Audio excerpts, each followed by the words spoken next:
नमो तस्सा भगवतो अरहतो सम्मा संबुद्धस्सा। बुद्ध और उनका धम्म बाबा साहेब डॉक्टर अम्बेडकर द्वारा रचित कालजयी पुस्तकों के इस रचना संसार में आपका स्वागत है। आप जानते हैं कि इस समय हम बाबा साहेब डॉक्टर अम्बेडकर द्वारा मूल रूप से अंग्रेजी में रचित ग्रंथ बुद्ध एंड हिज धम्म, इसका ये हिंदी अनुवाद आप तक पहुंचा रहे हैं। और ये हिंदी अनुवाद भदंत डॉक्टर आनंद कौशल्यायन जी का है।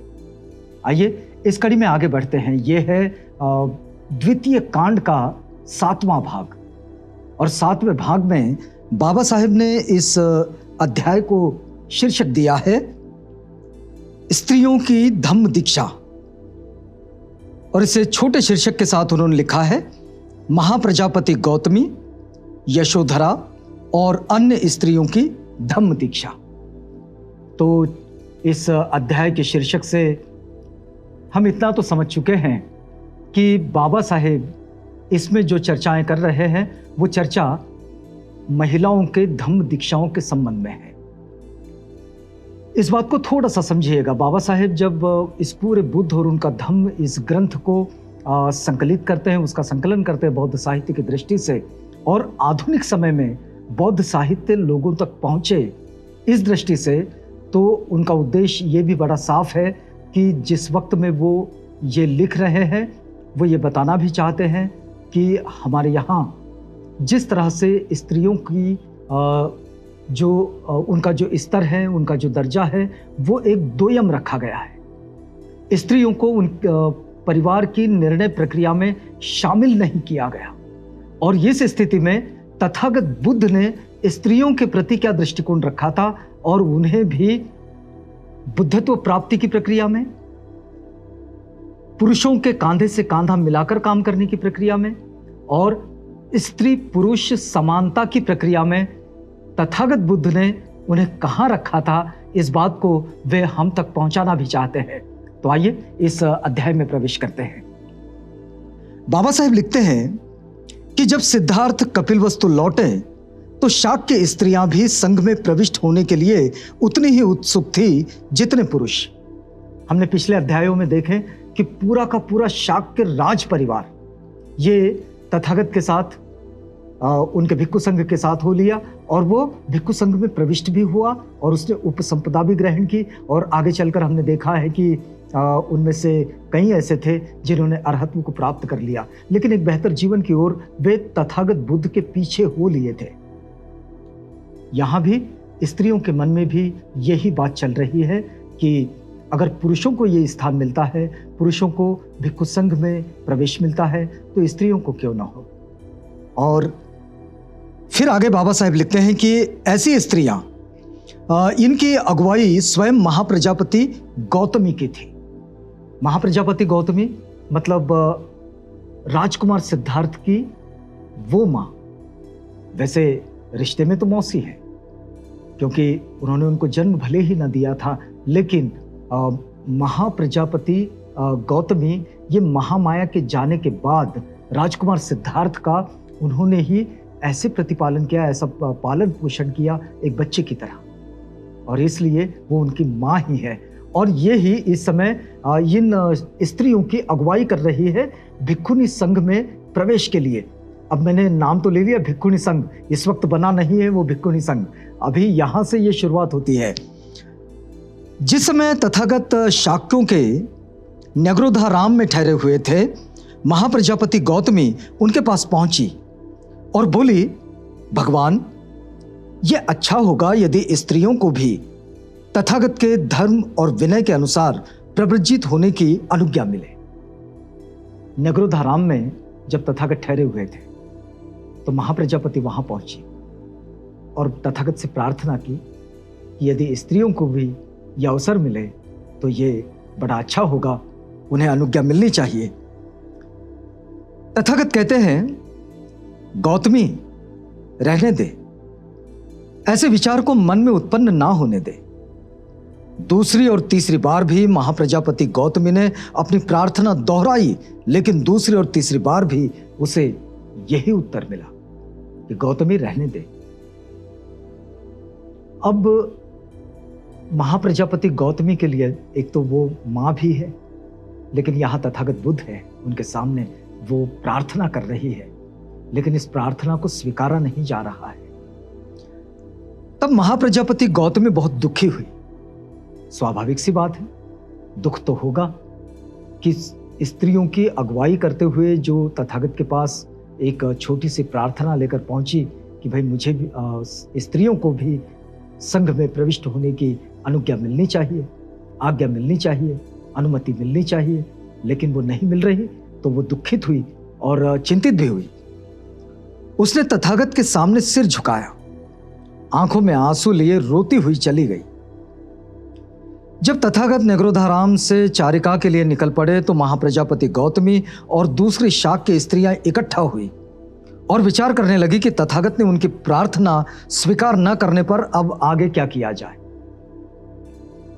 इन स्त्रियों में इतनी ललक थी भिक्षु संघ में प्रविष्ट होने की कि तथागत के मना करने पर अब वो इकट्ठा हुई, संगठन बनाया उन्होंने और इकट्ठा होकर वो अब ये सोचने लगी कि अब तथागत ने जब मना ही कर दी है कि भिक्षु संघ में प्रविष्ट नहीं होगे, तो अब क्या किया जाए।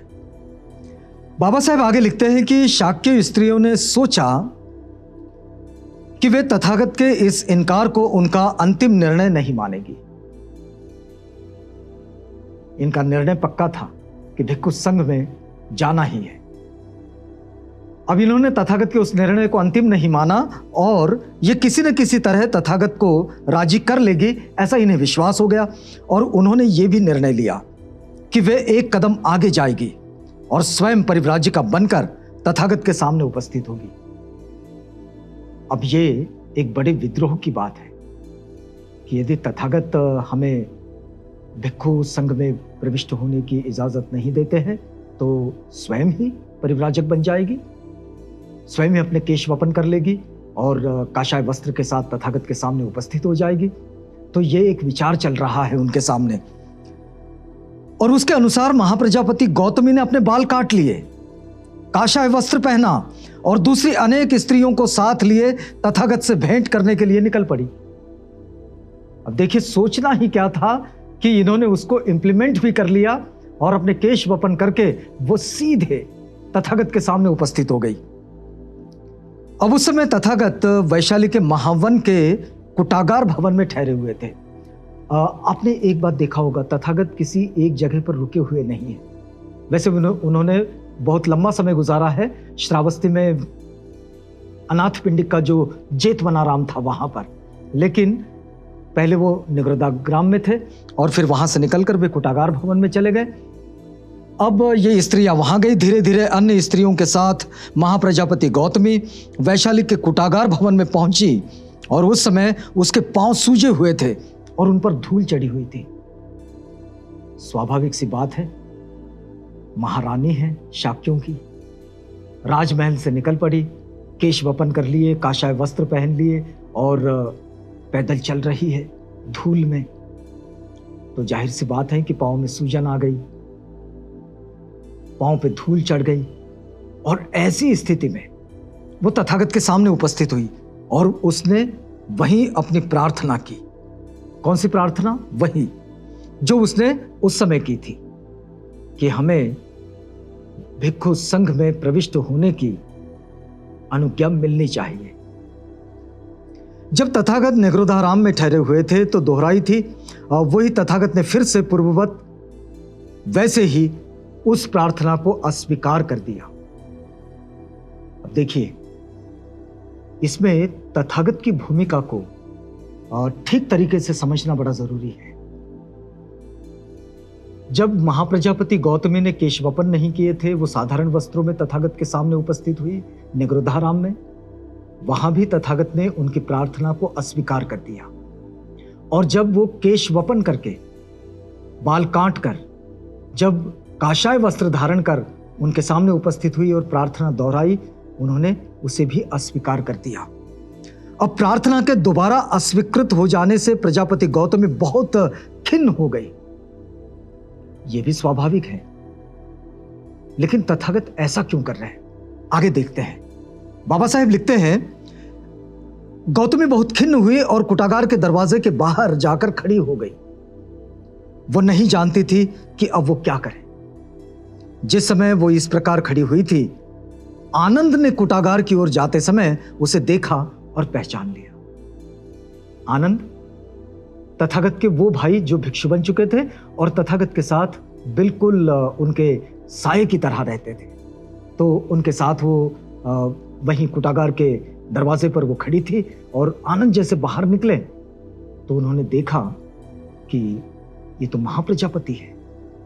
उनके बाल कटे हुए काशाय वस्त्र में हैं और आनंद वैसे कुछ समझ नहीं पाए। वो आगे चलकर महाप्रजापति से क्या पूछते हैं और ये बात कैसे आगे बढ़ती है, इस बात से हम आपको जोड़ेंगे अगली कड़ी में। यहां रुकते हैं इस वादे के साथ कि अगली कड़ी में आपसे मुलाकात होगी और इस बात को आगे बढ़ाएंगे। तो तब तक के लिए हमें इजाजत दीजिएगा।